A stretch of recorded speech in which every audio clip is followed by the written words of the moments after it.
Sudarlun, banjir kerap datang ke Manggamat dan sekitarnya setelah beberapa perusahaan tambang dan kayu diberi izin beroperasi. Besok. Nah, buat api kalau jam.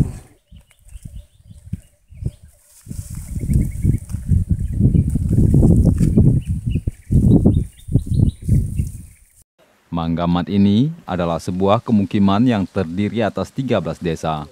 Kawasan ini dikelilingi gunung. Letaknya persis di tengah-tengah. Ada sekitar 9.000 warga yang bermukim di kawasan ini. Belasan tahun yang lalu, masyarakat di kawasan ini bisa hidup dengan hasil kebun. Ada nilam, pinang, kelapa sawit, dan palawija lainnya.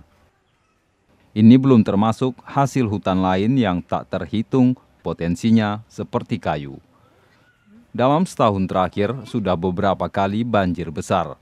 Pada Juli 2016 misalnya, semua palawija warga tersapu banjir dengan kerugian yang tak terhitung. Lalu banjir juga terjadi lagi pada September, November, dan pada 7 Januari 2017.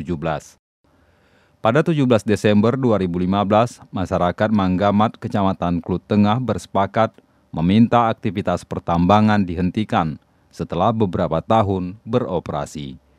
Harapan mereka itu dituangkan dalam sebuah surat yang diteken Gesik, Kepala Mukim, dan Ketua Pemuda dari belasan kampung.